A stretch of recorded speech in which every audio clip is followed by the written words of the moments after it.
The sitting is resumed. Senator Reverend Charles Morris. Thank you very much, Mr. President, for allowing me to have the opportunity to take part in this debate. I want to give my contribution towards education. In fact, in particular, I want to make a case for education transformation. And let me assert from the very beginning that if this Barbados Labour Party government does not complete education transformation in this country, it will never, ever be achieved. And this country will be left behind, and our development will be retarded. Other countries not as advanced, I'm sure, will overtake us, and Barbados will be in a state, in the words of Norman Manley, going up the down escalator.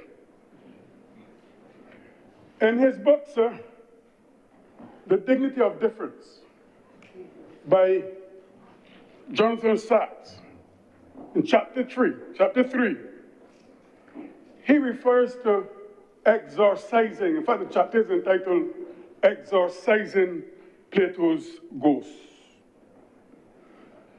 And we heard this last week, a quote from, that is assumed to have come from Plato. Plato himself, sir, believed in a hierarchical structure of society. Plato believed in elitism. People believe that there are persons in society who are unfit for leadership. Only those who understand justice and truth should govern. Plato's political ideas were very much against democracy. In fact, he talked about the philosopher king. He talked about rule. He talked about tyranny. In fact, Plato, in his Republic and Statesman, was very critical of democracy, believing it led to chaos and the rule of ignorant masses. But there's more to this, sir. Last week, we were flummoxed into listening to a 10-hour speech in which a statement was made pretending to be quoting Plato that, what was it again, democracy? Show me a democracy, and I will show you a tyrant. Those are not Plato's words, sir. They never came from Plato. Plato gave a different form of a different definition, but those words were not Plato's. Those words came from someone whom I believe was reading a book on the Statesman or the Republic, and a rat was gnawing at the pages, and therefore a rat, yeah, or mouse, or whatever it is, and therefore the pages then became incomplete. But those words were not Plato. In other words, let me tell you what Plato said, sir. Plato said that rulers should use a noble lie. Those are Plato's words. That rulers should use a noble lie. And I am assuming, sir, that if a person uses a noble lie, then that person must become an ignoble liar. And he was saying that we should, in other words, lie to the people. Lie to the people. So that you can easily fool those whom you are leading. In fact, Plato said, tyranny by its very nature arises from democracy. Use a noble lie. Use a noble lie. But I'm here to say, sir, that when we examine education over these years, education was used as a noble lie. And there are some things that need to be repeated. Our education system is still haunted by the ghosts of Plato. It is still haunted by elitism. You look at education system, sir. We talk about free education. That, sir, is a noble lie. And I want to say also that when you look at the development, say, of education, and even from the days of slavery, slaves, sir, were not educated. They were trained for the menial tasks. There was a belief that slaves could only do what was mechanical. And those whom we charge with educational brilliance in this land, Coleridge, Bishop Coleridge, who devised a system for the enslaved masses then to remain laborers on the plantation. That is what Coleridge spent his ministry doing, ensuring that the planter class had a labor force. In fact, one of Coleridge's beliefs, and I'm looking at a paper done by,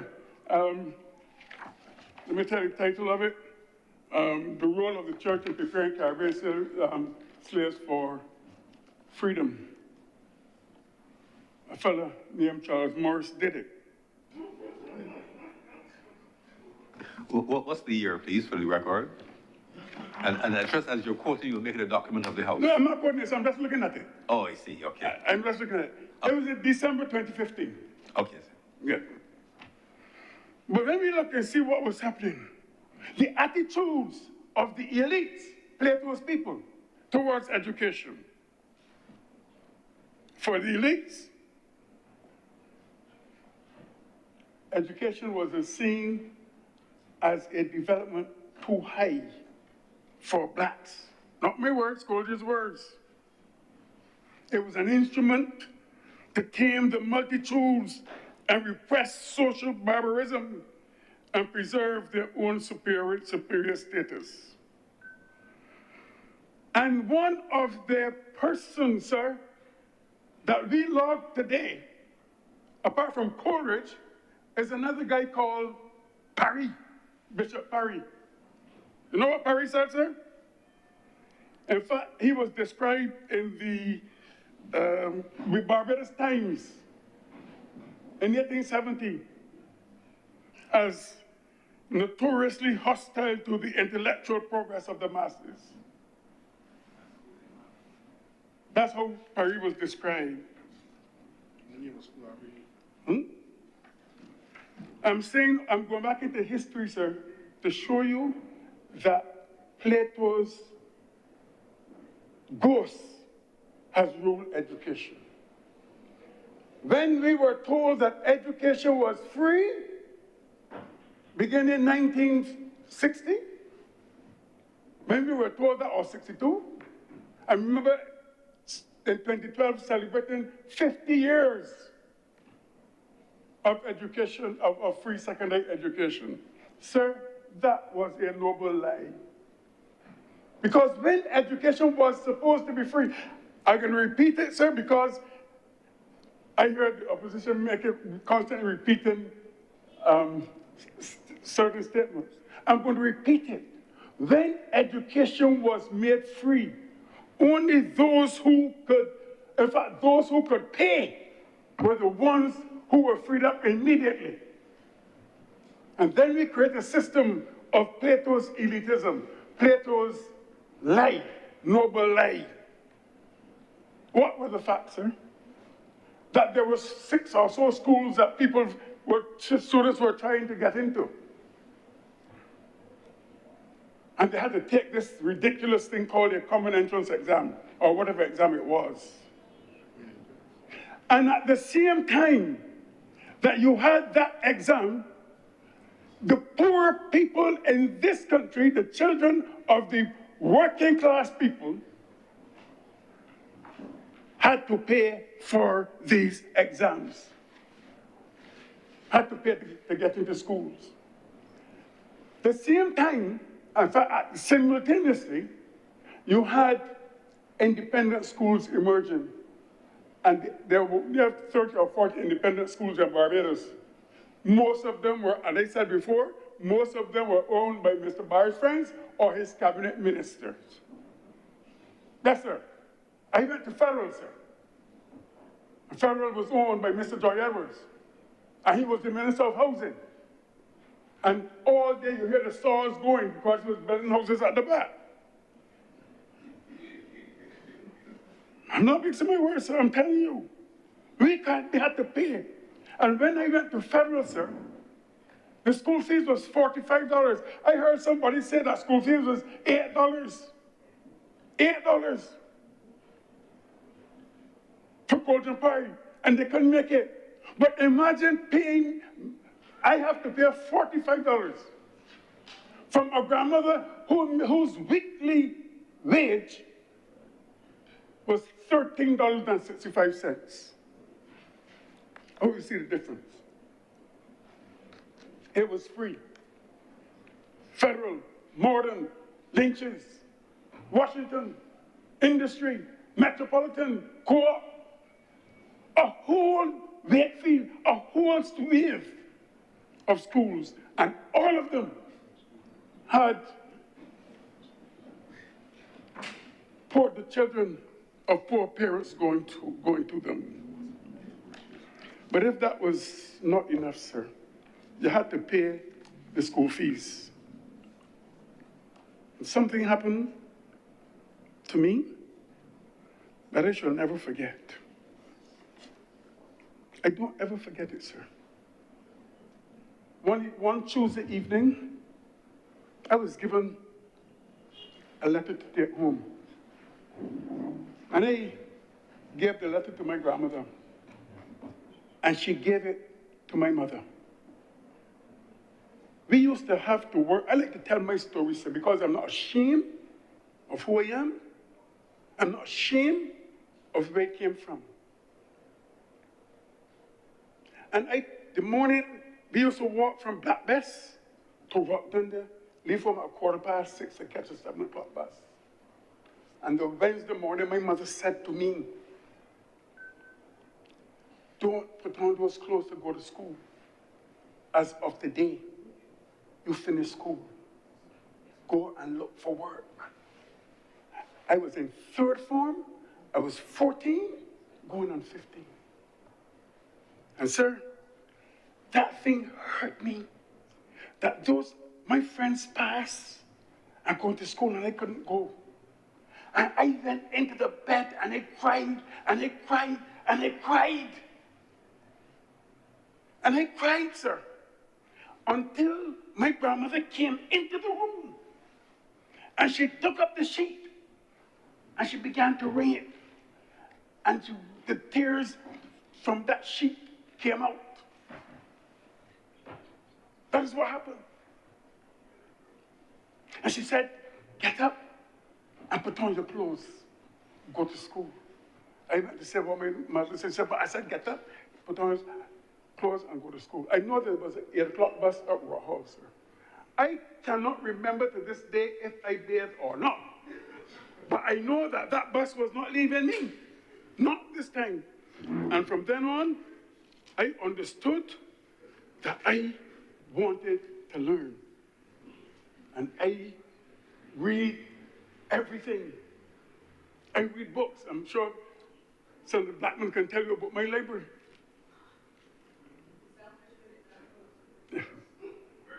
So if I may tell you this, once I like to tell the truth, sir. You know, once upon a time I used to like a girl, and her mother told me, she said to her, before you go and look for a man that can give you something, you go and look for a madman that every book you see take up and read. That's what she said. That's my story, sir. I'm not ashamed of it. Plato's ghost existed with the University of the West Indies because people believe that tertiary education was started by Mr. Barrow. And that is not true. That decision was made in 1938. Brantley Adams, Norman Manley, and Eric Williams, they all made the decision that there was going to be a University College of the West Indies, and that college would be free for the students of the children of working class parents. It meant, therefore, that whenever Barbados got a college, it would have been free. So we hear about all of this free education. Plato's ghost was in education when in, I think it was 1978, a whole set of 14-year-olds were dismissed from school under the Democratic Labour Party government. I don't know anybody talking about that. They were dismissed, and a whole set of students were left with nothing to do. And it took a Barbados, that was maybe 75, 76. And it took a Barbados Labour Party government that went as soon as they won the election in 1976, I think it was September, they ushered them back to school. Plato's ghost, sir, remained in education with university students who immediately, and as one swoop, were told they had to pay. And this affected, sir, a number of students throughout Barbados. Can you imagine people going to university and they ended? And that came at a time when Plato's ghost was further enhanced in the society.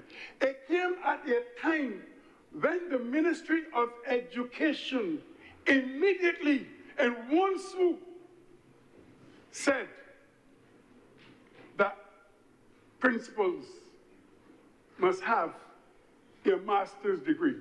Even if you had a master's degree in carpentry, you could become a principal.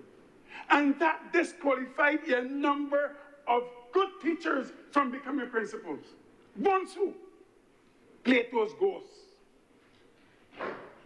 needs exorcising. And then some of those teachers who wanted to become principals could not even go to university to do the master's because they had some of them had children at university. Some of them had children at university.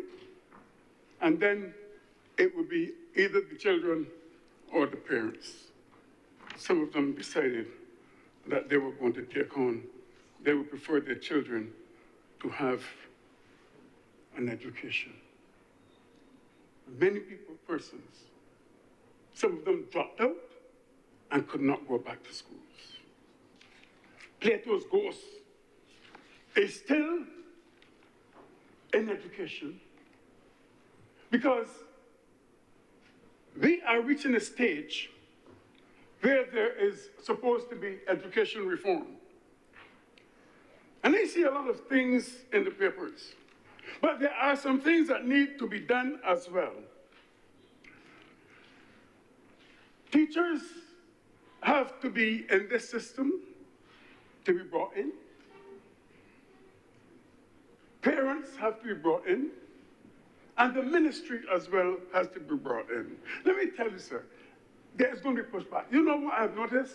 That every time there is an attempt to change something, there are some armchair scholars without any facts, without any information, who want to resist that change. Teachers are going to be the ones to push, to work this system. But teachers cannot work a system when they are frustrated. But teachers themselves, teachers, and sir, I am speaking very frankly, teachers themselves must accept responsibilities for their classrooms, for the students under their charge. Why? Because many of our teachers now, sorry, not many, some of our teachers are focused on lessons, and our children do not even have time to breathe.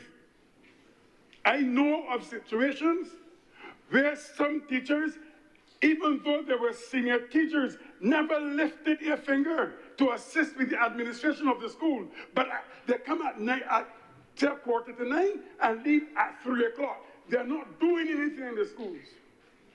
And some of them are senior teachers. And I speak from experience, sir. Not my own experience, because you know everybody used to hear me when they teach in school. Facts.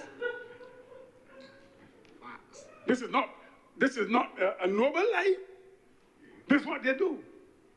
Some of our young teachers coming into the system, and the first thing they want, after 1 year, they want to be a year ahead. After 2 years, they want to be principal, a deputy principal. That's what they're coming to do. And I'm saying that the time has come for them to take charge of our children. Some teachers, sir, and I'm afraid I have to say it, are sexually involved with some of our students. That cannot work any longer in our system. But that's teachers. But teachers are frustrated in this system too. I realize that there are some persons who do the accounts in schools called, not guidance counselors, secretary treasurers. Secretary treasurers are some are frustrating teachers. They're frustrating them. We have several teachers in this system who are in positions, and then it takes months and years for these teachers to be paid. I left Combermere School, and I'm going to be very frank about all of this. I left Combermere School in 2018, and the young lady that acted for me was not paid until August last year. 5 years acting as head of department and was not paid. We have some Christians in the schools. I say Christians doing the devil's work by referring to the schools. There are some persons in the schools who are doing the devil's work and are retarding the development or the ideas of the Ministry of Education right now. I ain't finished that, sir. We have persons who are retiring, and the secretary treasurers in the school would not send the people's information to the treasury. I am one who suffered from that. And you should ask, why is it that the St. Michael School, ask why is it? I'm not mixing my words today, sir. That the St. Michael School is in confusion. The Secretary Treasurer, sir, should understand that they are employed by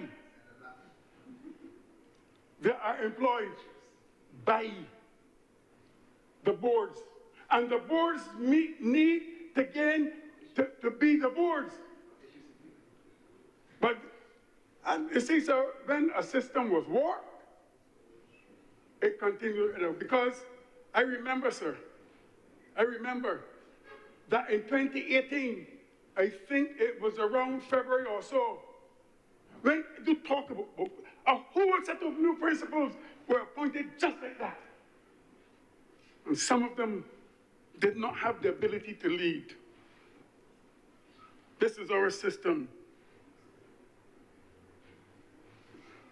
Boards, they employ the Secretary Treasurer, and they look. Imagine me, sir. I came back here, applied for my benefits, and I was told that I retired already. Now, how on God's earth, sir, after 3, 6, 7 times going about your benefits, then you are told that you're retired? I said, well, how can I be retired when I did not sign anything? And I can tell you the result of that. After weeks and weeks and weeks, I was told to go to the ministry. And thank God for a lady in there. She said, but Reverend Morris, the wrong form is here. This is not what you should be signing. And that was what was given to me at Combermere School. These things are wrong. Wrong.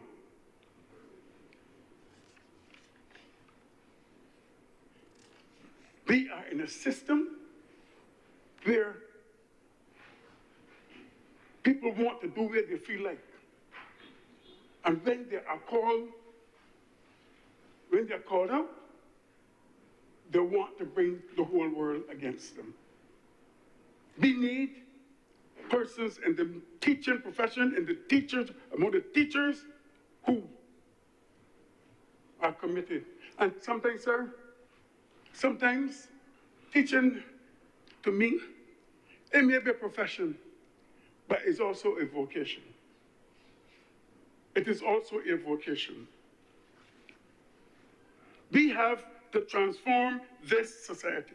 Why? Because we have a common entrance exam that is not working. Sir, I am willing to bet you that come, the exam is in May, come June or July, what will happen? You're going to see that the papers are going to be littered with all these students that get 98 and 100. The papers are going to be littered with them. But what about the person who got 35? And you can imagine Senator Waters and myself. No, I ain't got 35. I ain't got 35. But imagine, not that I have a child, sir, at this particular age taking the common entrance exam. So don't misunderstand me. I said, just imagine. Senator Waters and I walk in the streets the day the results come out, and he is going to say to me, oh, Reverend Morris, congratulations. Right? Because my son or daughter passed for Harrison's College. And I will say, congratulations. Harrison College. I know. I would say congratulations to him too, because his son or daughter passed for Queen's College. But what about those who are left behind? What about those who are left behind? We are still living in a system that reflects Plato's noble lie. Almost $500 million spent on education, almost $100 million on University of the West Indies, almost $200 million for secondary schools. We need to do better than this. The time has come for this common entrance exam to go. Because you are saying to people that you need not. In fact, you're saying to people, you're reflecting Plato's lie. Plato's noble lie. That some are to be rulers and the others are to be serfs. And that's what this common entrance exam does. But we must adopt education transformation. It is the only way forward for Barbados right now. The only way forward. At the same time, sir, we had a situation where a few years ago, in one swoop, long leave that the teachers used to get, paid leave that they used to get, was removed. And it was not removed by any Barbados Labour Party Minister of Education. All those things that I told you, sir, were done by the Democratic Labour Party, you know. All of them. One swoop, you remove long leave. Now, let me tell you something about long leave.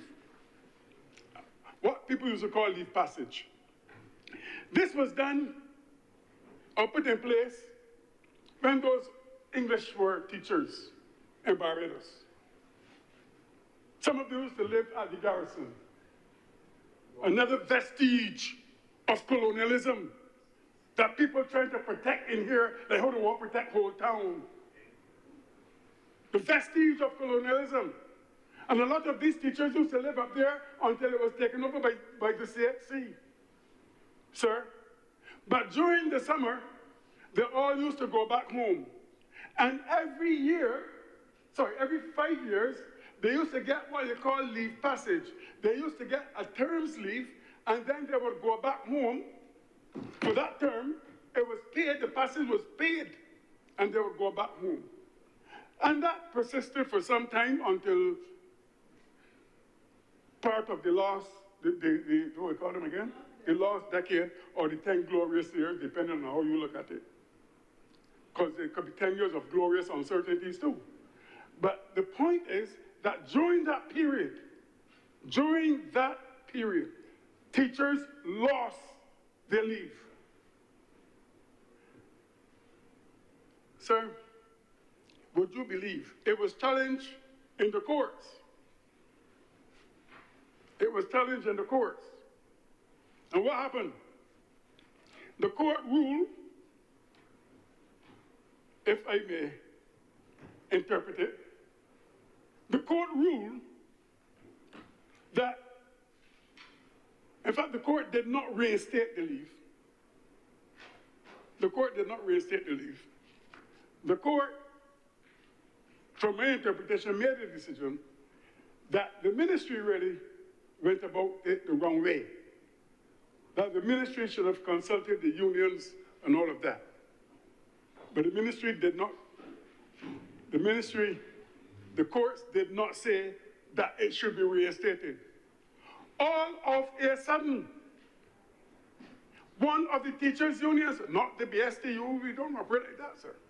One of the teachers' union, the Barbados Union of Teachers, I read in the papers that they are threatening to go on strike if their study leave is not returned. Right? So what is happening here, that when it... Sorry, just to be clear, earlier you mentioned about the traditional terms leave, long leave.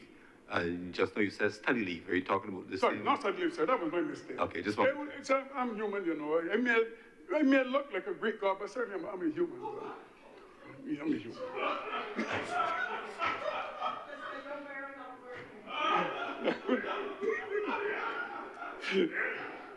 I'm talking about term leave, sir. And all of a sudden, the Barbados Union of Teachers want to go on strike. They want to go on strike. When it was, now listen to this, sir, unions normally protest. But when it was a time to protest, the union decided they're going to court. That's what they did. They're going to court. And now, they want to strike. I want to say, sir, and I have, you can prove this. This is no ignoble or noble lie. It's the truth. I remember once attending a meeting, joint meeting, and persons at that meeting were caught by surprise. When one unionist And on the executive got up and said, I would like to say the things that Reverend Morris says, but I am afraid. I'm afraid. No, you want to go on strike. And it seems as though a kind of militancy is developing among our unions too. Because last week I read a situation where C2 Sab only found 2 positive notes about the budget. 2! And 40 against. One of these, sir, is C2 Sab. And I saw in a picture the president of C2 Sab sitting beside the same person, the general secretary. And I would like the president of C2 Sab to come out and say if he agrees with the general secretary.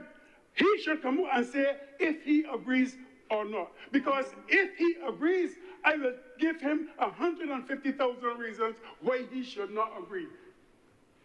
And then I will give him 150,000 reasons why he should say, Mr. General Secretary, you are wrong. I will not say any more about that. But this is the kind of thing that is going on in our country right now. I remember some time ago, sir, I'm talking this militancy because we are believing Plato's noble lie. And therefore, Plato's ghost must be exorcised. I remember going to a meeting of a union, C2 Sab again once. And we complained about how sad things were for Barbadians. And we were told things are very good, and that was during the last or lost decade, whatever it is, the lost decade. We were told things in Barbados are very good during the lost decade. Things were very good. Why they were good? Because look and see how many Barbadians are driving SUVs. That's what was told to us. Sir, if I have to tell you what was the response to that, I would be using some unparliamentary language. Unbiblical too. This is the kind of atmosphere in which we find ourselves today. And everything that this government does is given a pushback. And yet some of them cannot come up with solutions or even an idea, furthermore, a better idea.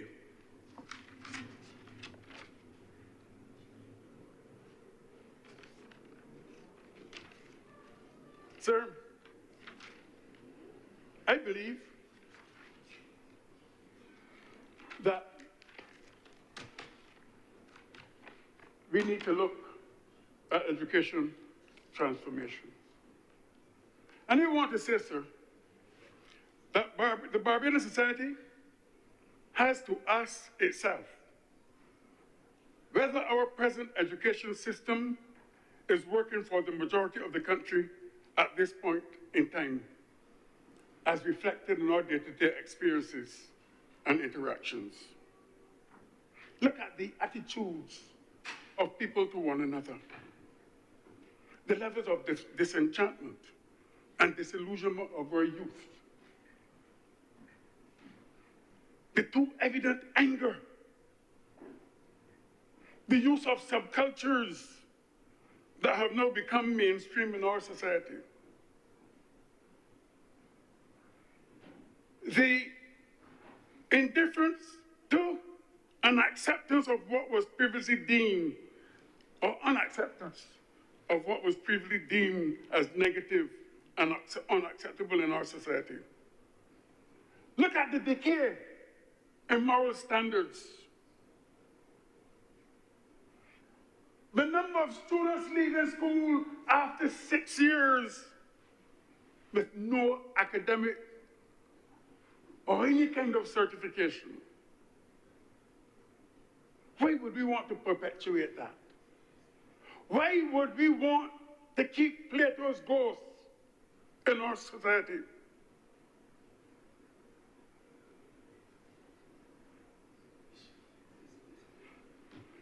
The question we must ask ourselves is why and how what we are doing in our schools will contribute towards the rise in violence in our society, the gun culture. When we tell people that at 11 years they're failures, when we tell our students, sir, that you are not good enough, but yet we parade the high flyers, what are we saying to our society? That the ghost of Plato must continue to haunt it. Sir, don't you realize that we have this noble lie of telling people that all the schools are equal? That's a noble lie, sir. In fact, I ain't even sure if it's noble anymore. But by saying that, we perpetuate Plato's ghost. Why do I say this, sir? That you have students who go to St. George Secondary School and St. Lucie and all of these other schools with sometimes between 0 and 10%, 0 and 30% or whatever it is. And you have those going to Harrison College and Queen's College and St. Michael and Combermere, and that is somewhere between 70 and 90 or 70 and 100. But when you put those other persons and those low achievers, I call them, in schools, they have to complete the same syllabi at the same time and take the same exam as the others. That cannot work, sir. That is what is causing the frustration in this place. And I believe that that is why people are so disenchanted. And some of our young people are so disenchanted. That common entrance exam, a noble lie, that it's free, that education is free. What are you saying? Sir, if you look at me, that exam told me, sir, I want to say though, that the only person that believe that I failed that exam are the persons who submitted the results. Those are the only person who believe that I failed that exam. But if you look at it, you know what it's saying to me? You're nobody.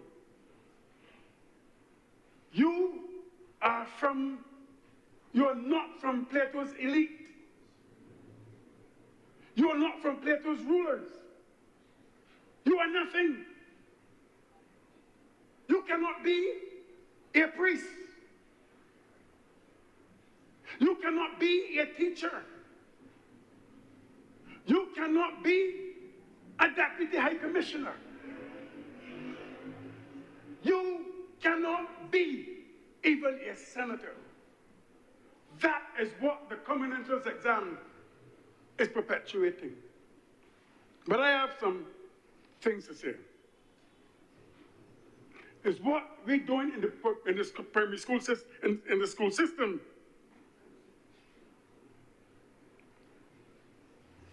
Can our approach to education, as it is now, cause us to attain high levels of economic development? Can what we are having in the schools prepare us for the 21st century?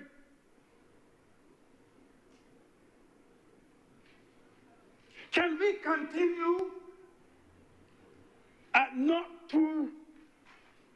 this pace of not wanting to radically transform our education system? It is time that we need to transform it, sir. And what are some of these things that the government can do? First of all, we can look at the local context. At the local context, sir, we must identify the deficits and objective needs in the system and make provisions to address them. That's the first thing. Look and see what is happening in our schools. Look and see what is needed. Look and see the things that we can do without. And look and see the things that are retarding development in this country. And make provisions to address them. Secondly, sir, we must have competency-based learning. This may sound foreign to the opposition, sir. This may sound foreign to the Democratic Labour Party. Because I heard a 10-hour speech and then another 2-hour speech, 12 hours and I didn't hear anything, so. And that is why, sir, I finished eating waffles. I finished eating waffles because I'm going to become a waffler. But that's all you have for the past for last week or this week. Waffles, ain't eating them at all. Because I may find myself meandering and things that don't matter. As happened last week, and certainly yesterday.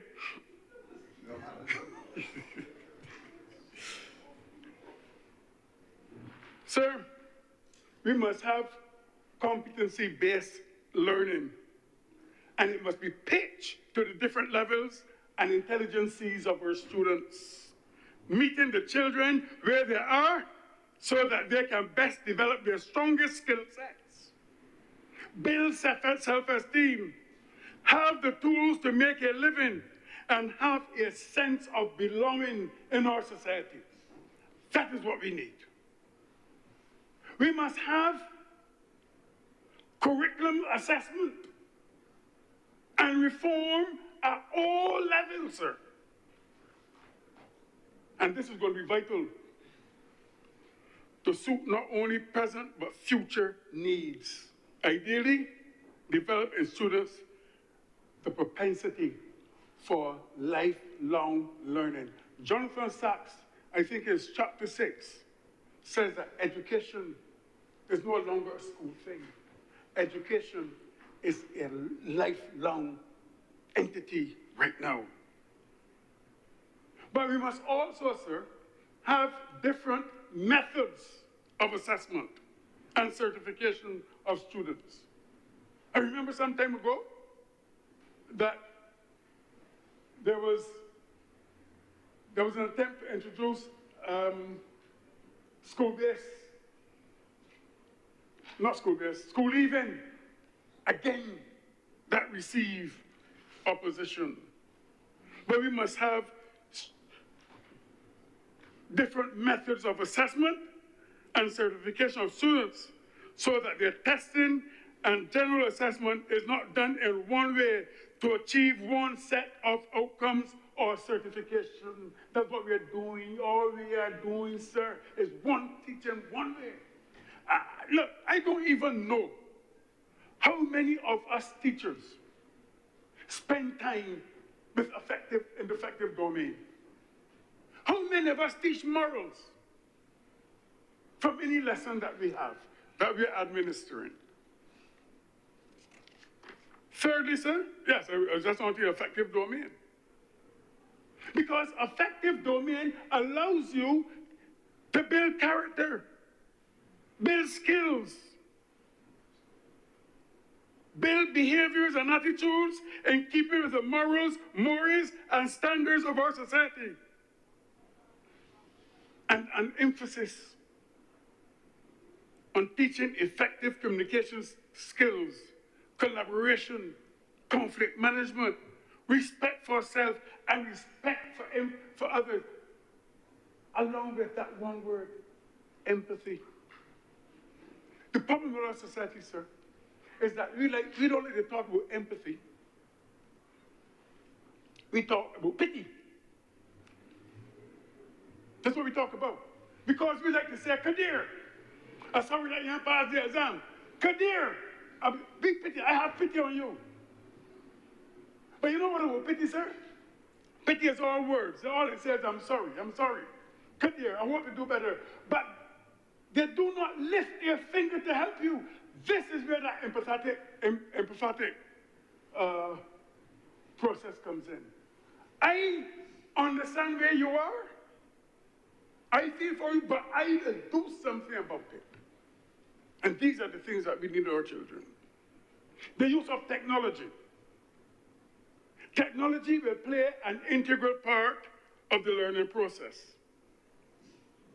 if we are to adequately prepare our students and society to be productive,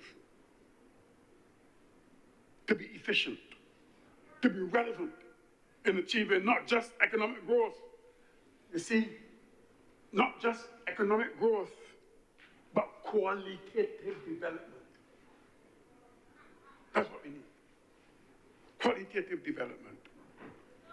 And we can look, we don't have to just do it out of the woods. We don't have to go about it blindly or groping about, sir. Not necessarily. We don't have to reinvent the wheel for education transformation. We can work effectively by looking at the more successful systems. But you know what the problem is with these success, with these things? I remember there was an issue with the middle schools, public middle schools. And from the time we hear, no, I'm not saying I'm for it or against it. But from the time you heard about middle schools, there was opposition. There was opposition. And some of these persons that talk about middle schools don't even know what middle schools are. And I asked the question, because some of them said it failed in other places. But because it failed in other places, does it mean that it will fail here? It doesn't mean that, sir. So what we need to do sometimes is to analyze the different examples, analyze best practices, so that we can effectively borrow from and adapt to specifically suit our needs. We can look at places like Japan. We can look at places like Finland. But we must be prepared to have the discipline that these people have. I heard people tell me, in fact, they would tell me about, look at Singapore. Singapore is just as big as us and have 1 million people. But are we prepared to do the things that were done in Singapore? For example, chewing gum, that was banned. How many of us would want that? You know what we will hear? That somebody is a dictator. That's what we will hear. We also need, seventhly, sir, sensitization programs. There's a pressing need for a strategic, effective, ongoing public sensitization program so that the wider society is aware of the plans at every stage and the reasoning and justification for the different elements of the process. And it must be done in a way that is readily understood by all to secure the public buy-in and assistance. That is that's the other thing we need in educational transformation. We must have it. It is a must. There must be, eighthly, strategic reorganization. We must have reorganization, restructuring, especially at the level of the Ministry of Education. That too must be restructured. I believe that gone are the days now, or I can say this, when the ministry and teachers were at loggerhead. Because in my view, the minister, and I'm speaking from experience here, the minister, the two deputies, education officer, and the deputy are well qualified you can want a better school. So we have to work with them, and the ministry too has to reorganize itself.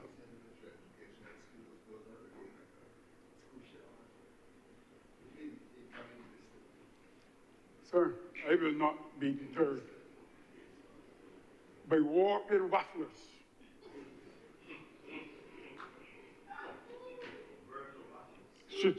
Strategic reorganization, sir.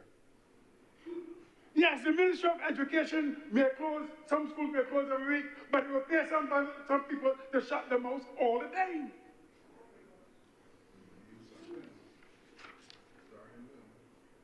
We need involvement in other sections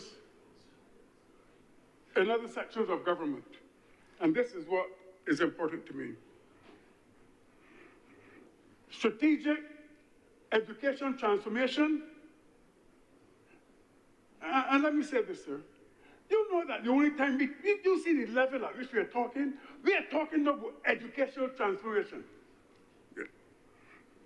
So what we need, sir, is successful education transformation. It will require the strategic involvement of other government agencies as well, like the Ministry of Transportation, that they can ensure the safe and timely arrival, both at home and at school, of the students. A dedicated bus system that will remove the students as far as possible from the negative influence of the minibus culture. If we can have an effective transportation system, sir, public transportation, government transportation, that will assist in removing some of that minibus culture that still would not discipline themselves. But what is more, the Ministry of Health. The Ministry of Health must be involved. To continue, because they've started it, to continue to encourage our students to eat healthily. Healthy. Listen, sir, you realize that your tax was put on the salty foods, and people complaining. I want to tell you something, sir. There was a young girl. She was forced. The parents used to tell the parents, do not bring the fast food. Do not give the girl the fast food. And they continue to do it. Because she was supposed to pass to Queen's College. She died. Childhood obesity. And what we are doing, sir, is what all the big advertisements of the fast foods, the fried foods, the this and the next and the third. And then when they get sick and they have to wait in the area at the hospital, they complain. And persons making the profits, organizations making the big profits, and the government of Barbados paying the bill. So we also must have a physical resource plan. We must have, sir, and say you said I have 5 minutes? I have 5 minutes? That was 2 minutes ago. Oh, 2 minutes ago. Yes. It will require, sir, massive spending on providing the most effective and efficient physical and human resources with purpose-built or retrofitted facilities and training and retraining of all persons in the school plan. It means that children must be trained and retrained, and teachers in particular must be retrained. Sir, as I move on, I believe that testing of our children should return. Our children used to be tested for sight, for hearing, for speech, for everything. And in one swoop, it was stopped by the Minister of Education in the last decade. We have started good. I'm glad for that, sir. That's why I tell you that for education transformation to take place, this Barbados Labour Party government must do it. And finally, sir, I believe that we should enhance the adult education program throughout this country. It needs to be in the communities, fully financed by government. And I'll tell you why.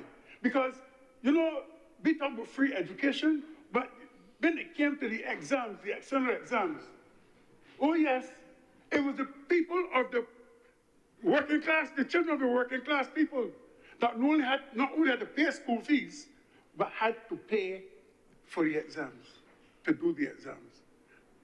This came in recently, a few years ago, when children were not turning up for exams. People entered for 9 subjects and not turning up for the exams. So we need to transform this system.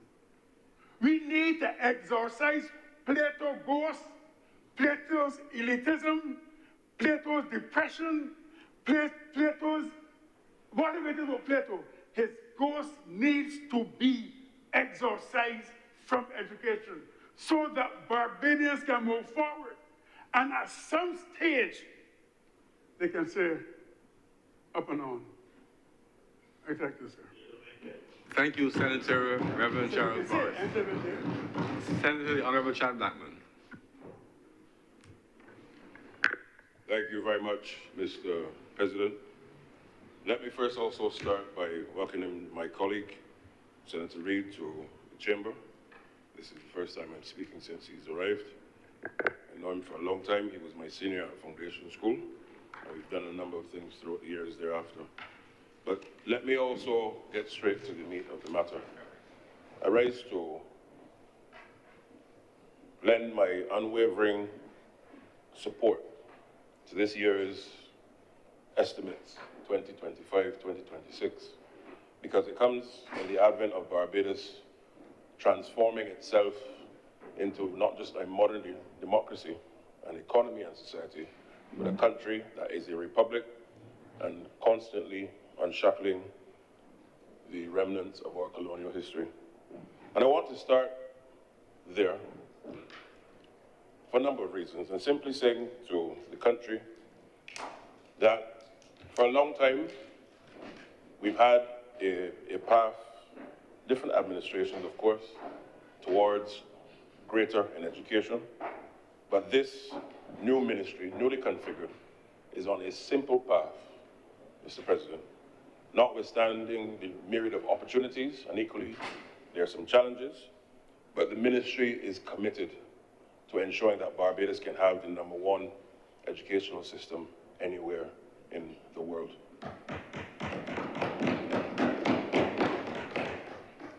And I start there, bearing in mind that in order for us to transform a nation, education has to be at the core of what we do. And I find this debate quite timely for another reason. This year, of course, makes 400 years since the landing of the British here in Barbados. And for us to be debating this year's estimates within the context of that reality and charting a new path for what education must look like for not generations within the next even 10 years, Mr. President, but this transformation process. And I choose that word and emphasis even more in particular.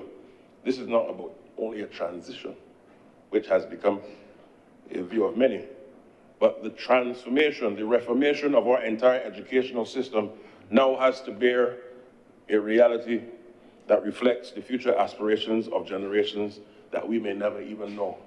But we are now laying the foundation for them to benefit and to thrive so that all who pass through our educational system in Barbados can be world-class, can be dominant, can be confident, and can look ahead and be proud having passed through this system. The truth of it is, Mr. President, and I'm sure many colleagues in here and those listening will share this view, or at least some of us, and I'll come to that. Part of our educational system, sadly, has, throughout the years, throughout the decades, particularly even in our post-colonial and post-independent reality, has come with deep levels of inequality in its system. And this government has determined that the future of Barbados can no longer have within its bosom an educational system that has within its tenets any level of inequality. And this is not just about education, it is how do we ensure that across the country, our entire system, whether it's in business, whether it's for the disabled community, access to quality health care, everything is being reformed and transformed to include everyone, to ensure also the highest quality that everyone can have once they come interface with our systems. And therefore, this education transformation comes at a time when we need to accelerate it and to ensure that we can put Barbados further on that footing of transformation and reform as we go forward. Now, the world that we live in, Mr. President, is one that constantly changes and will change. And therefore, the system that our children come through from pre-primary straight to tertiary must be one that allows for them to be able to not only compete, but to be able to ensure that their Barbadian dominance and fingerprint is out there in the world. And how do we intend to do that? Having, therefore, a look at the entire system from its pre-primary stage straight up to the tertiary stage in preparing our people, not just for the world of work, but for the world of doing business, both in Barbados, CARICOM, and beyond. And as a result of that, we firstly must ensure that when there's a transformation taking place, all are included. And I want to commend those who came before me for ensuring that there was comprehensive levels of dialogue and interface with the public, but certainly as the new minister in this ministry, I also want to commit to the public for continuing dialogue, because why transformation is not a destination, and it is a journey. I also want the public in the country to understand that the transformation journey is not going to be simply a 2025 exercise, 2026, 27, 28. Every future administration and parliament ought to be in the exercise of transformation. Why? I've always said it, one of our successes and equally failures as a society within the last 60 years has been that whenever we've done very, very well in different areas, in different sectors, in different things, we oftentimes pat our back, thump our chest, take our foot off of the gas, whilst others around us in the region, around the world, look to us for inspiration. They take that inspiration, internalize it, and move past as we go forward in the world. Therefore, the transformation exercise of education has to be an ongoing reality for the country, so that as we continue to raise the standards of our delivery of education, the quality of education, what is in the net of the education, we're also constantly looking how can we improve for everybody, whether it be for the students, who of course are the cornerstone, for the teachers, who are the foundation, and ultimately the overall architecture, which also include the ancillary staff, who play a key role in ensuring that the educational system that we have can be fit for purpose for 21st century realities. And therefore, a constant review of the educational system is going to be key.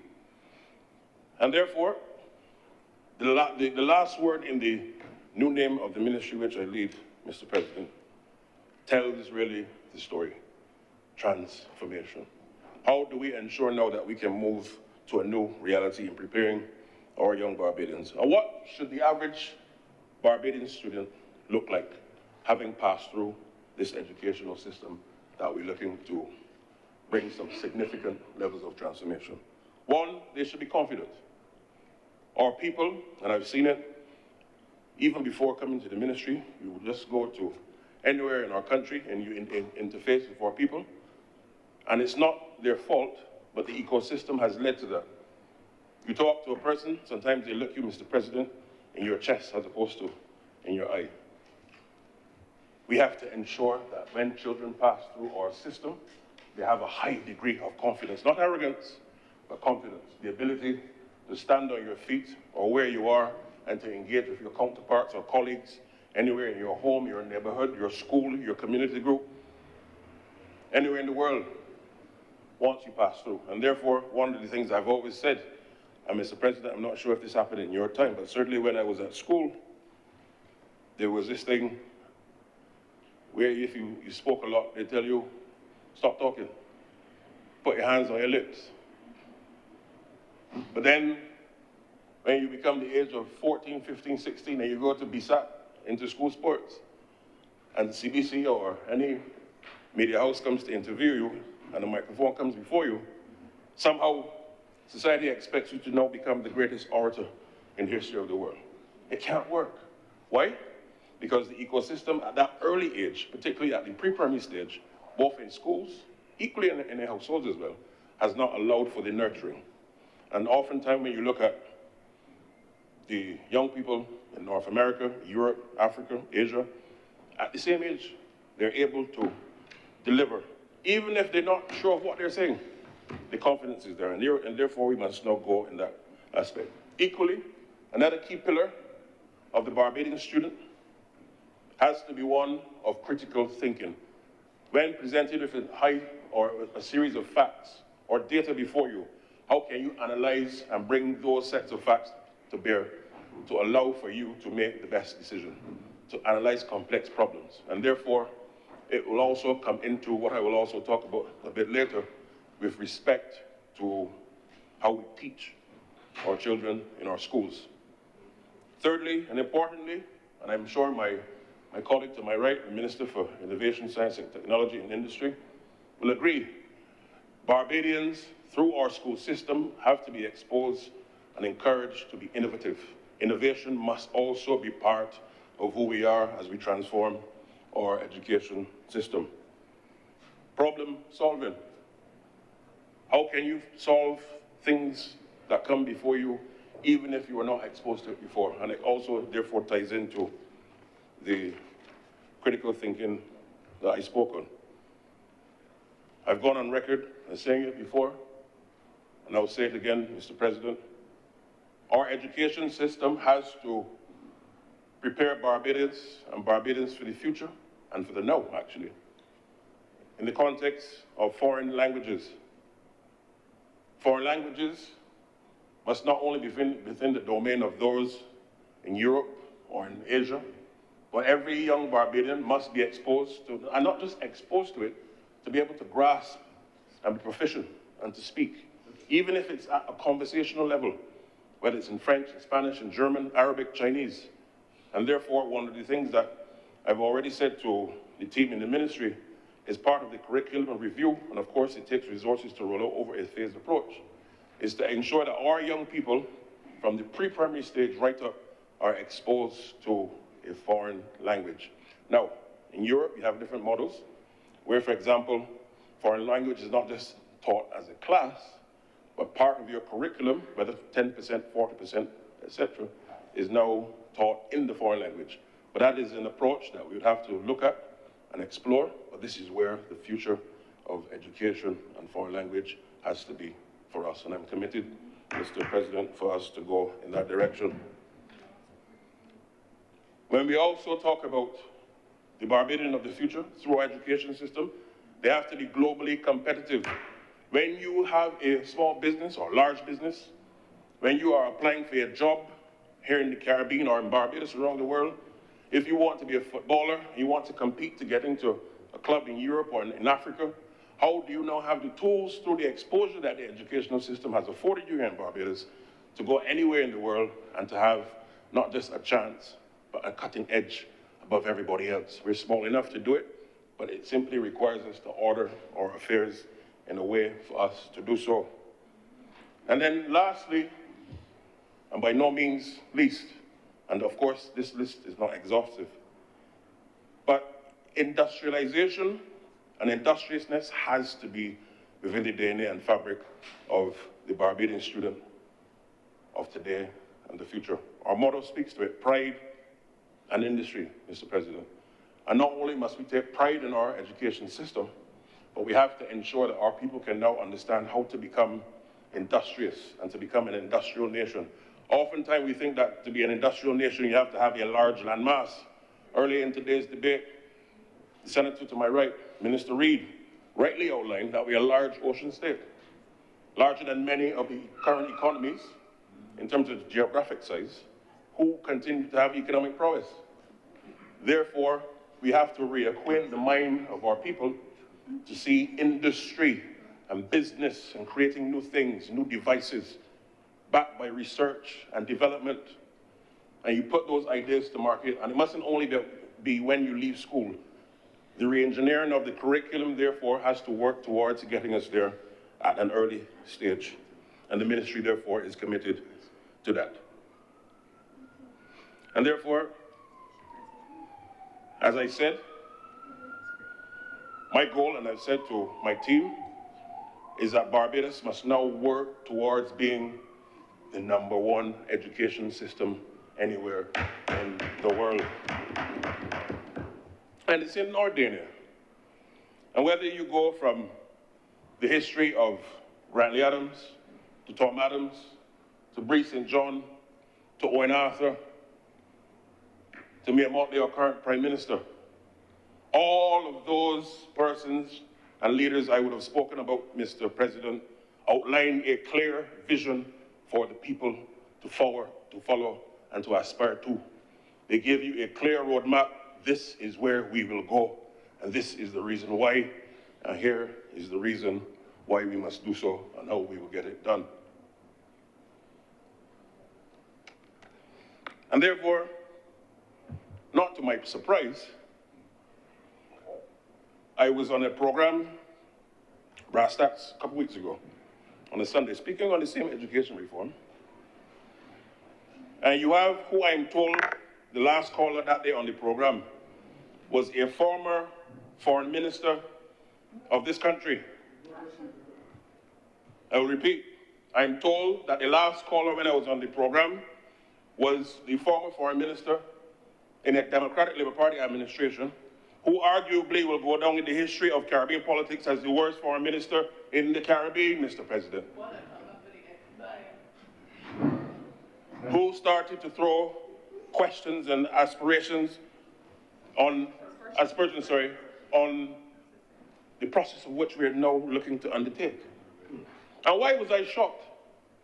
Because said person, Mr. President, has now revealed herself to be the bag carrier of the leader of the opposition, and wants to come and lecture this government on education transformation. Where was she, Mr. President, when the aspirations of young Barbadians who were enrolled, not only wanted to be enrolled, but those who were enrolled in the University of the West Indies, where she was a teacher and a lecturer? And I'm also told that she was fired. These are facts. And therefore, had the audacity to come on a national program and want to lecture the Barbados Labour Party on education. She sat as part of an administration, and I hope Senator Walters is going to listen and take back the message also, because she sat as part of an administration, Mr. President, who did the unthinkable in making Barbadians pay at the University of the West Indies. And Maxine McLean, I'm calling on you to apologize to the people of this country. You don't have clearance to call the name. No need to call the name, please. Okay, Mr. President, I wouldn't call the Foreign Minister of the Democratic Party's name. Advisor of the Chief Advisor, Leader of the Opposition. There you go. And as I said, Mr. President, the one who has revealed herself to be the bag carrier of the opposition leader. But I will go on, because this presentation is not about her. There's another time coming where she will be dealt with accordingly. We also have a situation, and I'm sure, Mr. President, that those who, and it's very interesting, that those who parade in the name of El Barrow and his philosophies, were he to come back to the world right now, he would say to all of them, "Depart from me, I know you not."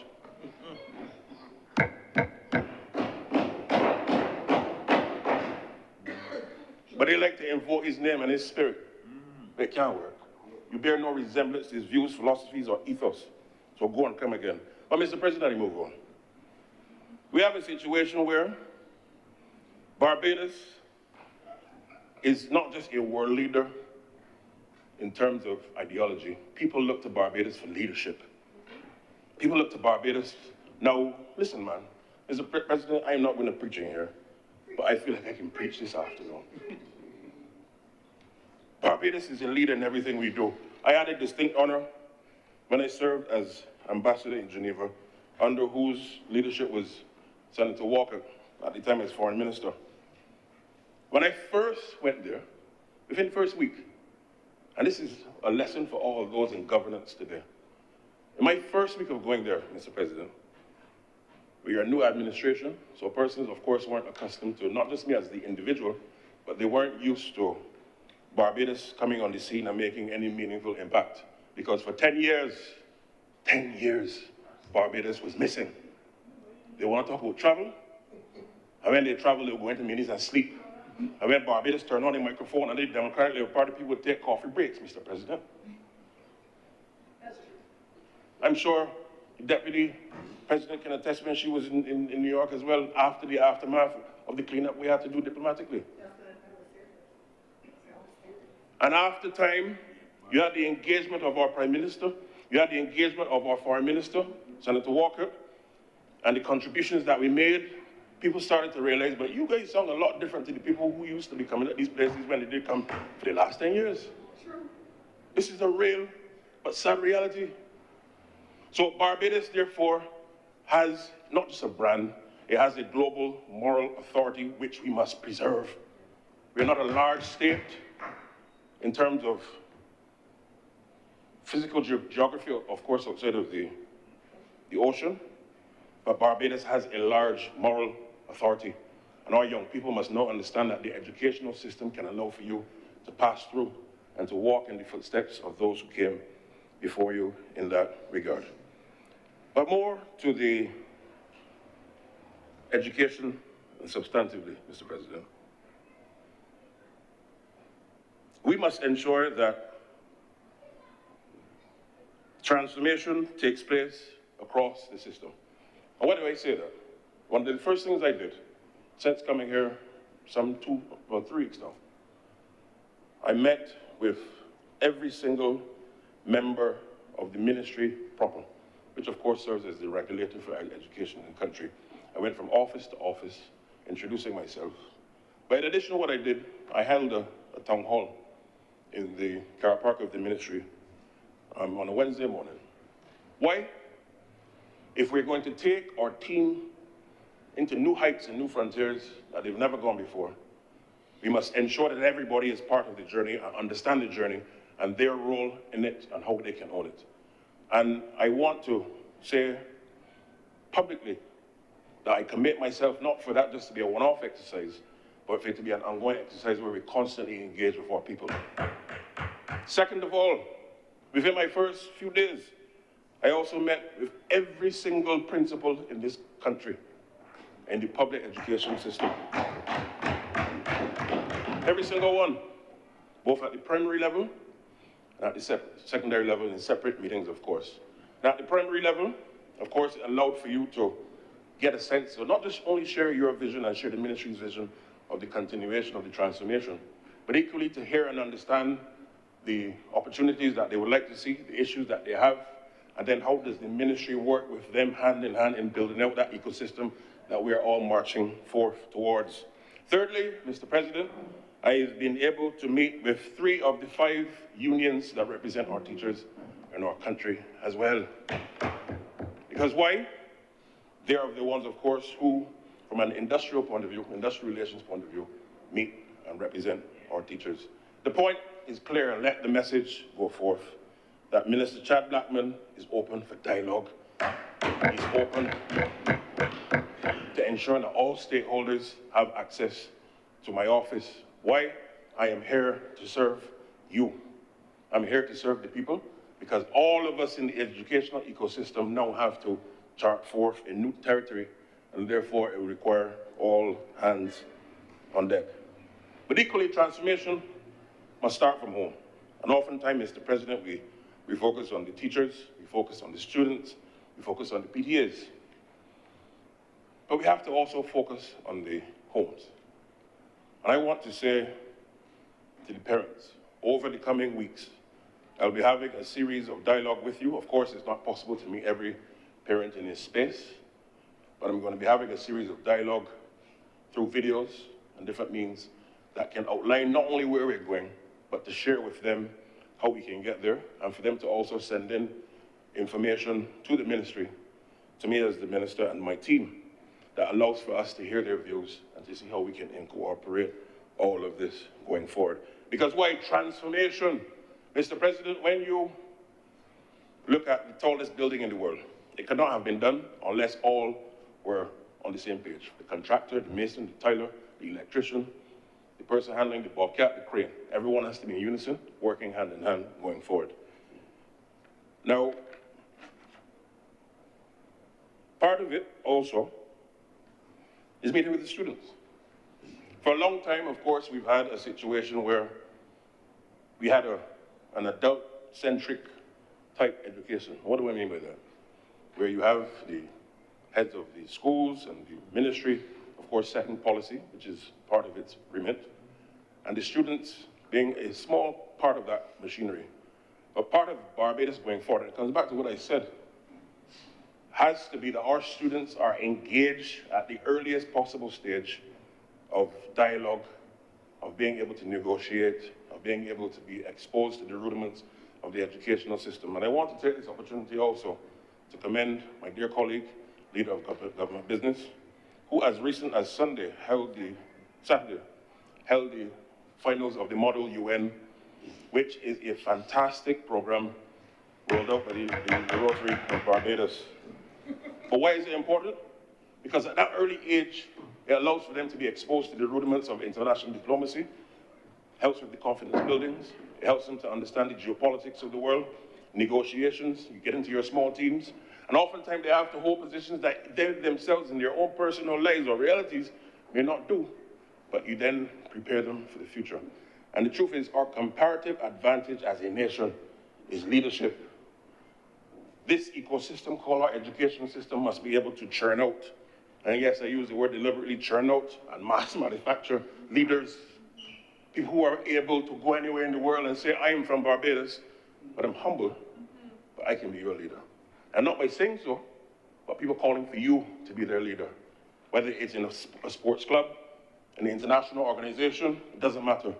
And that is also part of the beauty of those on this side in the Labour Party.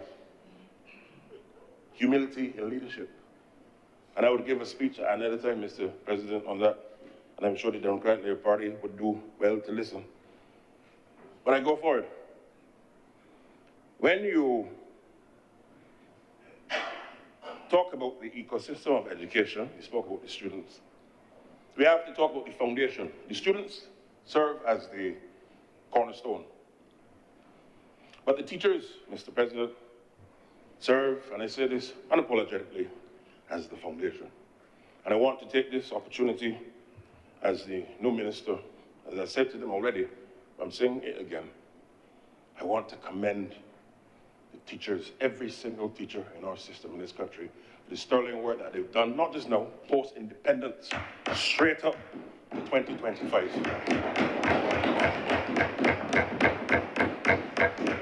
And in recent vintage, in 2020, 21, 22, in the advent and aftermath of COVID, they were the ones who were, like many other sectors, of course, but they were the ones, Mr. President, on the front line of the external shock we now know as COVID.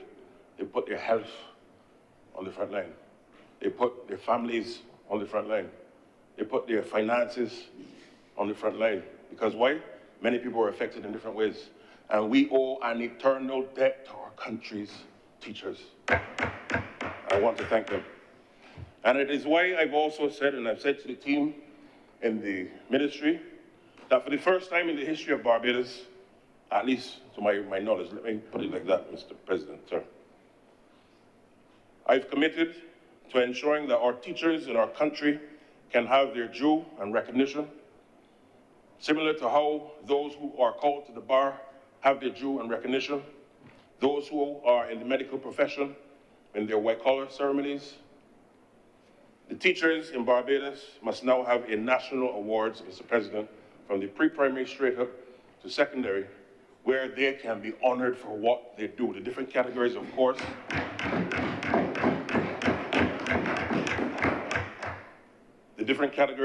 will be worked out, and everybody recognized in some way or fashion. Because why? Without them, we have no educational system. But equally, part of it also, and part of the transformation, is for our teachers, of course, to be retrained and retooled, because why? The world in which they operate in constantly changes rapidly. And therefore, of course, they would have gone through the Erdeston training and many other different trainings that I would have had, but even that through continued professional development, which has already started even before I came, now has to be in continuation and ramped up, so that our teachers in our system, Mr. President and colleagues, are constantly on the cutting edge. Our teachers must be encouraged to do research and development.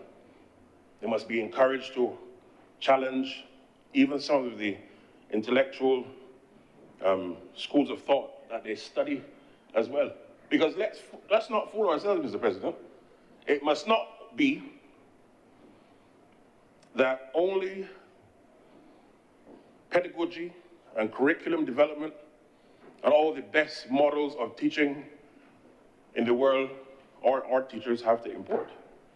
Certainly, God has blessed our teachers and those in the educational system to come up with ideas that can now lend to also how do we teach, so that we can also export the ideas of our teaching system around the world.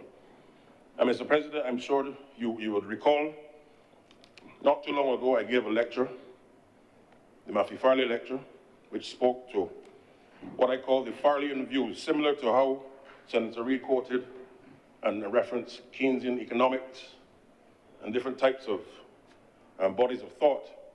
We in Barbados have to also take our best minds in education and teaching and be able to export to the world based on a settled pieces, bits of settled positions that can work and have been proven for us to do and go forward. And this is where the transformation has to take place.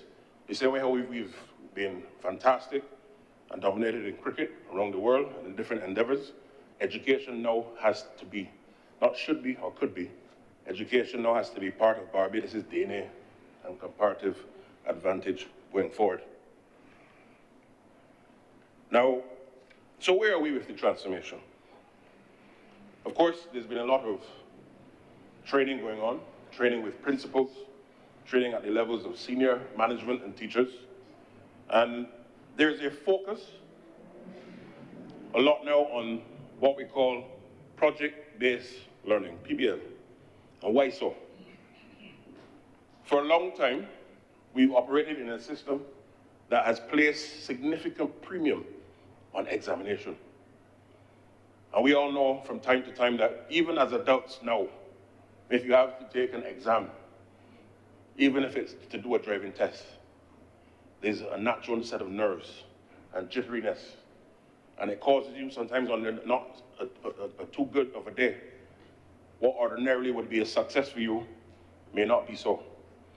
But it does not take away from the God-given ability and experience that you've been able to garner over time, that you have the expertise in one way or the other. So, and therefore, from a very early age, we're now revamping the system to be able to have almost a parallel approach. Because of course, there will still be exams in many respects, but the project-based learning allows for us as a country to prepare our people to do a number of things. Not just to excel, but to build competencies with respect to being able to work with their peers, pulling together a plan, coming together and helping each other to understand where you need to go. And you're learning as you go along, you're learning on the spot, and you're building upon layers and layers and layers of different methodologies as you go forward. And therefore, the project-based learning method is now in full pursuit as part of the transformation. And therefore, as a result, as I said, our principals, who of course lead our schools, our teachers are now being trained and further trained so as to now re-engineer how they deliver the teaching to our schools. And Erdeston Teaching and Training College, of course, in partnership with the Columbia University, has started to train over 100 principals in our system, Mr. President. And therefore, they've been exposed to modern approaches to education. This is the kind of transformation that this government, since coming into office in 2018, notwithstanding an IMF program, has been able to do, Mr. President. Because why? The role of government is to lead and to deliver, notwithstanding the circumstances before you. And this transformation is taking place in a perspective that allows for us to do so and to move forward in a comprehensive way. We also have the Open MS system upgrade, which of course captures data, and data is key. Why am I saying this? For a long time, policymakers throughout the world, and in this part of the region, no different, new modes of education, new technologies in education, pedagogy, curriculum, subject matter based on the data, and of course buttressed by the data analytics, which allows for us to do forecasting on so many different areas that we can go forward. And certainly the Ministry of Innovation, which Minister Reid leads, is going to play a significant role in this process as well as we build this out. But equally, when you look at revision of modern pedagogy, the truth is, Mr. President, every one of us, and also children, every one of us learn differently. And therefore, our system now has to cater for everyone's ability to learn. So we start on that premise. There may be exceptions where there's exceptional difficulties for an individual. But we start on the premise, going forward, that everyone learns differently. Everyone has the capability to learn and to do well. And therefore, our educational system now has to adapt to be able to teach them in ways that they can get it done. Because what may be easy for you via method A might be extremely difficult for me via method B, and vice versa. But it doesn't take away from our ability to do incredibly well. And therefore, that is why the project-based learning is so key. But I want to go further and getting now into the psychology of it and the minds, Mr. President. One of the things that I've said to the team in the ministry since I've gone there is that for a long time we've had the arts as a module or subject, and broadly, sometimes on the sidelines of the education process. And I've said, similar to how they do in Europe and other parts around the world, I've instructed the team in the ministry to pull together a team working with the National Cultural Foundation, where our students are exposed to music, but in a non-traditional way. And what do I mean? As you come into school, from the pre-primary, primary, secondary, or before your class, you should be exposed to what I call a Bajan playlist of music, composed by our best artists, our new upcoming musicians, but in Bajan spooge and Bajan jazz. Music that is soothing. So we're not talking about the high beats per minute genres like the bashment music. No, no. There's a place for that. What I'm talking about is, as I said, a fusion of Bajan jazz and Bajan spooge with messages of affirmation. Very calming. What it does, it allows for the school environment before classes start to be calm and soothing. It helps teachers to soothe and calm. It helps students to soothe and calm. But what it also does is to incorporate our national treasure, our music, our musical identity into our national consciousness and DNA at an early age. So therefore, our students become exposed to our genre. For a long time I've said spooge has to become the same way that reggae and pop and Afrobeats and Amapiano has become. But we can only do so if it now becomes part of the daily reality. And therefore, in the deconstruction of the educational model of all, the new model has to now look and reflect who we are on a day-to-day basis. So therefore, you're not just exposed to spooge when you go to a concert at the Jackie Opel Amphitheater or in the NIFCA, but you're exposed to it on a daily basis from the time you're a young person. And second of all, I've also asked the ministry to work with the schools so that within a few weeks and months, every classroom in this country, and I repeat, Mr. President, every classroom in this country at the front of the class, from pre-primary to secondary, must have 3 words in which the children must be able to sit and see, and also that teachers should repeat before every class. 3 simple words. Nothing is impossible. Nothing is impossible. So that if you're 2, 3, 4 years old, or you're 16, 17, you're constantly from that age to 17, or 15, 16, 17, according to when you leave the school system, you're constantly telling Barbadian people, nothing is impossible. You're shaping a consciousness, you're shaping a confidence, and a belief that they can do anything, of course, within the law, that their mind can conceive. Again, we're trying to prepare our citizens for the future of the world. We're trying to prepare our citizens to ensure that nothing can stop them from being world-class and confidence, grounded in humility and Bajan love and care. And therefore, you will see that rolled out around the country shortly, Mr. President, sir. I now come then to the element of exposure. A very key, important cog in this exercise of transformation.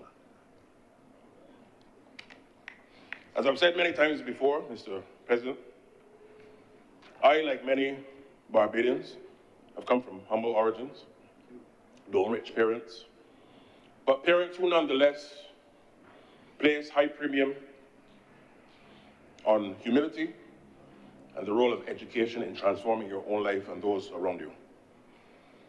And over time, I've been exposed to a number of things at a very early and young age, which has allowed for me to do many things in life. I started as parish ambassador for Christ Church, youth ambassador for CARICOM, national president of the National Youth Council, now called BYDC. Actually, Senator Monroe Knight, she was also one of my predecessors as president in that youth organization. I've traveled to the Commonwealth, CARICOM, etc. Why am I saying this? That allowed me to be the person I am today in 2025. But equally, that is not the reality of every young Barbadian, Mr. President. But equally, it should be. Because why? If we can expose our people, our young people, from being able to be globally exposed from an early stage, of course, with the right parameters and guardrails to ensure their safety, we will create a generation or 2 or 3 or 4 that, again, can compete anywhere in the world. And therefore, over the coming months, I'm going to be working with our team and other stakeholders in the country, private sector as well, as part of the model of transformation and part of the model of the education system in Barbados. I want to have a situation where, Mr. President, those between the ages of 15 and 17 for a 1-month or 2-month period can go to different metropoles around the world, whether that be Jakarta, Nairobi, Riyadh, Lima, it doesn't matter, once we figure out the details of it, and allow them to not go and shop, but to go and understand how the countries and the cities they're in, they work, studying the infrastructure, issues on climate, health, sport, punctuality. And therefore you come back and you Bajanize those experiences into the system in Barbados. Can you imagine, Mr. President, that happening over a 10-year period? And every young person in this country being exposed to that? You create a new class of Bajans, and class not in the sense of social strata, but you create a world-class Bajan who is exposed at an early age and understands the rudiment of the world. And to be exposed to different things, business, sport, health. And before they leave our shores, what will happen is that they spend at least 1 year understanding civics so that they're rooted in Barbados and the tenets of our country. So not just, of course, our parliamentary system, but equally a lot of non-class-based activities going around the country, understanding how Barbados works.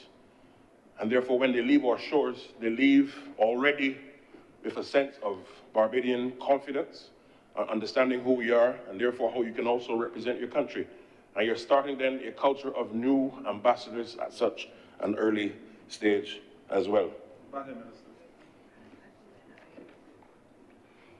I then also want to move on to infrastructure. And let me say, this transformation process for me, Mr. President, is a very exciting one. Because what are we doing? All of us in here are being part of a process that is creating a new generation. And there's a saying, if you want to predict the future, you must do what? Create it. You must create it, and this is what we're doing. We are creating the future that we want. Now, part of the process as well has to be the physical plant across the system of our schools. Mr. President, I'm sure if you want to take a bit of relaxation, you want to be inspired, you want to be rejuvenated, I'm sure you're going to ensure that you go to a facility that's fit for purpose, and part of it is going to be the aesthetics of that facility, whether it be a hotel or wherever. Similarly, the learning process and exercise of learning and education in Barbados has to be of similar vein and vintage. And therefore, the school's beautification program is a key part of the ongoing exercise of transformation. So under component one, and there are a number of components, you have the infrastructural upgrade. And in phase one, Mr. President, you see the redesign of the classroom layout, very important, which also has specialist rooms, which allows for different areas of specialization for persons to now hunker down in subgroups and to be able to focus in that regard.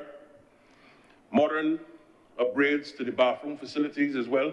Let's face it, our school plants have children that are going in and out constantly, our teachers the same, and we have to ensure that continually the facilities can be robust enough for the wear and tear that naturally takes place as well. So that is an ongoing exercise as well. Improved signages. Within and outside the school compound, persons must know that this is a school zone. And we mustn't only cater to persons who may know a particular area or live in a particular part of Barbados. Those who come to our shores, they hire cars and they drive. So when you're driving into a school zone, one of the things that we're going to be doing, working with the ministry with responsibility for transport, is to ensure that all schools across the country over a phased approach has a set of parameters that everyone has to engage with and adhere to. And that's why, in short order, I'll be taking to Cabinet the Barbados School and Safety and Security Policy, Mr. President, which outlines in a very comprehensive way school and safety, not just within the school, but the school plant and the surroundings. This is a key component. But also the beautification of the environment is key. So communities as well have a role to play, but our plants must also have a high sense of beautification, vegetation in our plants, in the literal sense and physical sense as part of the exercise going forward. Also, the installation, Mr. President, of water and energy smart systems has to be part and parcel of the process. Let's face it, we live in the tropics, and it's very hot. And we have to also ensure that our teachers, our students, our auxiliary staff have at their disposal, Mr. President, water that they can have to take. But this also must be done in partnership with a number of stakeholders, and I'm going to use this opportunity to call on all of the different civic organizations, community groups, faith-based organizations, to work hand in hand with the ministry, and we're going to outline a protocol that allows for all of those stakeholders who want to engage with the schools to build out the community infrastructure aspect of it and the beautification, so that we can now move hand in hand as we go forward in developing our schools. Now, part of the transformation certainly and is curriculum development. 10 minutes. Wow. For a long time, our curriculum has been heavily focused on Europe and European values, North American values. But equally, the Barbadian and Caribbean values have to now be incorporated further into it. I knew more at age 15 about King Leopold than I knew about the fact that Barbadian produced 3 presidents who were Liberian. There's simple things like that that we have to change. So we're not closing off Barbadians from our worldview, but equally it has to be deeper incorporation as well of who we are as a people. When we look, therefore, at the resilience going forward, this year's exercise allows for us to build out our schools in a way that we are part of not just treating to the physical plant, but we are in a serious climate crisis. And our physical infrastructure must now reflect facilities that also can protect our people, of course, with the help of God, should we have a natural disaster that can serve for multiple purposes as well. And you're going to be therefore seeing a further building out, Mr. President, of these as well. But what are some of the new initiatives and programs of the ministry? The ministry, of course, is working to digitize our textbooks across the system. And this is a groundbreaking and transformative exercise because it brings our children into the 21st century as well. IT and technology, in my view, shouldn't just be taught as a standalone, but everything that we do should really incorporate the use of digital processes, thus allowing our people to use it on a day-to-day basis. So therefore, as a pilot project, we'll be launching the rollout of that textbook digital process in the first years of our secondary schools of this year, with access to the textbooks on a digital basis. And the ministry also is working that it will be rolled out further for all for September of 2026. Equally, the ministry is also in the process of identifying 22 master teachers so as to provide support for the teachers in our system. And additionally, we are now on the verge of ensuring that in our special education system, that those who come into face with it have the necessary tools at their disposal. So over the last 2 years, we've had 3 schools included under that aspect. For example, Bailey's Primary, Milton Lynch, St. Christopher Primary, and also the plan is to roll out more as we go on as well, Mr. President. Equally of great import is the testing and screening in our schools, both focused on the vision as well as the hearing of our children. Now this, of course, would have been piloted in September of 2023, and we've had some 2,390 from secondary schools, and the screenings will continue, working also with the Ministry of Health and Wellness, and on the hearing side of the screening, continuing also with the support of the Rotary Club, of which we want to give great gratitude and thanks. Of course, focused on Infants B and GLOWS at Class 4. I'm sure Senator Cummings is exceedingly happy and proud. Mr. President, I couldn't go without also touching on the fact that very shortly we're going to be focused on what we call Oceana, the Oceana Innovative Hub, which will, of course, be located in Bay Street. And many of you who may traverse the Bay Street area would have already started to see construction there. But simply put, it really ought to serve as the nexus between the exploration on the issues of climate and the ocean. And how do we get our country to build out and to understand the rudiments of that as well. Mr. President, sir, in the interest of time, I couldn't take my seat without bringing reference to what some people call the elephant in the room, the Barbados Secondary School Entrance Exam, commonly known as the Common Entrance. And let me start by saying that this very emotive part of the discussion ought to be held with dispassionate views, a clear head, and a clear vision. And therefore, this government has set out on a course to ensure that notwithstanding this year in September 2020, May 6, 2025, we'll have, of course, the common entrance in its current configuration, where some 2,981 students are registered to take the exam. But I commit to the public to walking with you to ensure that we can now transition into a new mode going from primary to secondary. And believe you me, the country will be able to have a clear and well-settled position coming from the government on where we are going as well. But I also want to use this occasion to signal a level of shock and horror when, having listened to the leader of the opposition staunchly defending the common entrance and calling for it not to be abolished, Mr. President.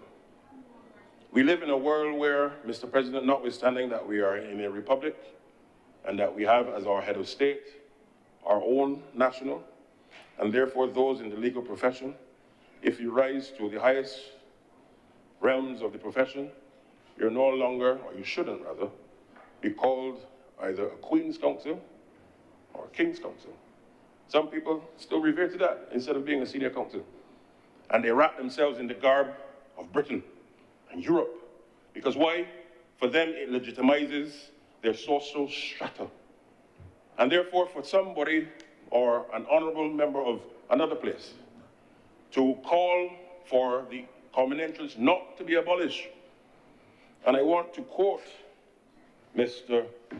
President, the leader of the opposition, he quote, "The child who failed the 11+ was always failing." I repeat, the leader of the opposition of this country said the child who failed the 11+ was always failing. Mr. President, I want to know if the leader of the opposition shares those views to his members who he also has selected as part of his 15, his initial 15. Because I'm sure there are members on that side, and I heard of the voice notes being circulated about the displeasure that they've expressed. How can you be saying this? And a lot of us went to the North secondary schools, Mr. President. But now I understand why Senator Walters also indicated that he was not going to walk in Wall Street behind an opposition leader that can share that view. Deny it. And there's a massive division in the Democratic Labour Party as a result of it. Mr. President, I wish I could play the voice note in Parliament here for you, but not today, at another time. But those in the Democratic Labour Party have expressed deep displeasure to the leader of the opposition for insulting them. And even in here, there's division. Of course, there's massive division in here. You have a situation where, Mr. President, the new senator on the Democratic Labour Party is now the leader of opposition business, and Senator Walters is very upset, but I understand why he would feel so. Good person, but very upset. Good person, but very, very upset. And never, of course, they never sit in here together. Mr. President, I invite the public to come in the Senate and visit and see for themselves.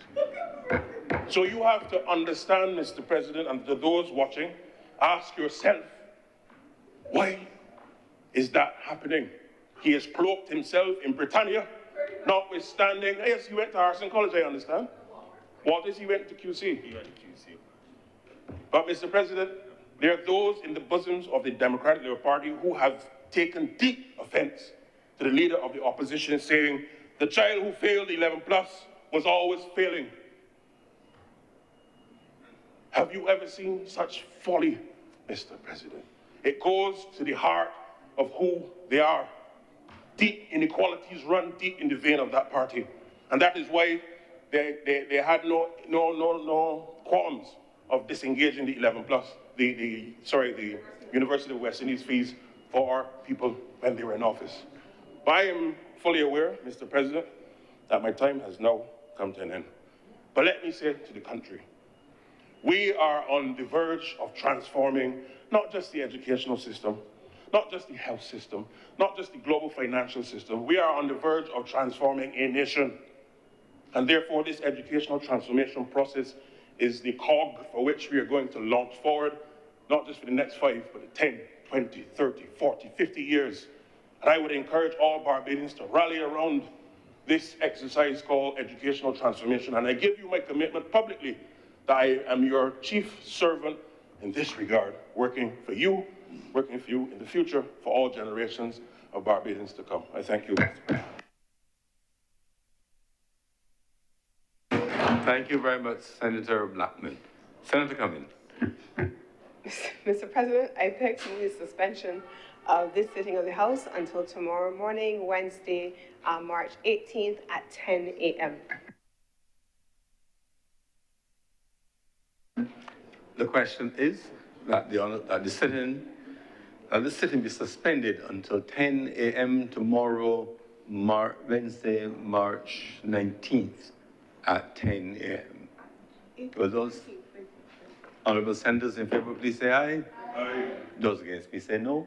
Methinks the ayes have it. This sit is therefore suspended until tomorrow, Wednesday, March 19th at 10 a.m.